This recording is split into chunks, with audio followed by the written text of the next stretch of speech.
अमित शाह ने पश्चिम वर्धमान जिले में चुनावी प्रचार के दौरान तृणमूल कांग्रेस और ममता बनर्जी की सरकार पर तीखा हमला बोला है।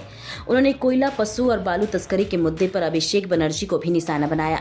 सोमवार दोपहर रानीगंज विधानसभा के खांद्रा फुटबॉल मैदान में आयोजित विजय संकल्प सभा में पांडेश्वर, रानीगंज और जामुरिया के भाजपा उम्मीदवारों के समर्थन में बोलते हुए उन्होंने कई अहम बयान दिए।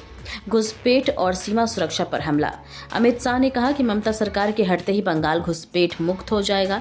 उन्होंने आरोप लगाया कि राज्य सरकार सीमा सुरक्षा के लिए जमीन नहीं दे रही है, जिससे समस्या बढ़ रही है।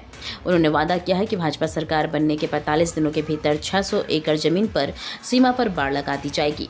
उन्होंने चेतावनी देते हुए कहा कि 5 मई के बाद घुसपैठियों को बंगाल छोड़ना होगा, नहीं तो उन्हें देश से बाहर कर दिया जाएगा। आगे सुनिए उन्होंने और क्या कुछ कहा। कर निकालने का काम करेंगे। ये घुसपैठिए जो है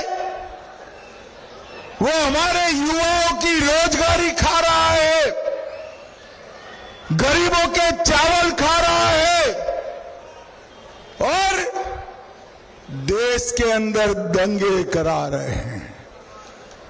मैं सारे घुसपैठियों को कहना चाहता हूं कि 5 मई की शाम से ही बंगाल छोड़कर वापिस जाना शुरू कर देना भैया, आपका टाइम समाप्त है।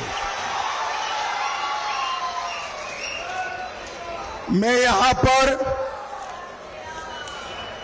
जब पश्चिम वर्धमान में आया हूं, मुझे सुबह कुछ पत्रकारों ने फोन किया कि भैया वहां गुंडों का बहुत त्रास है,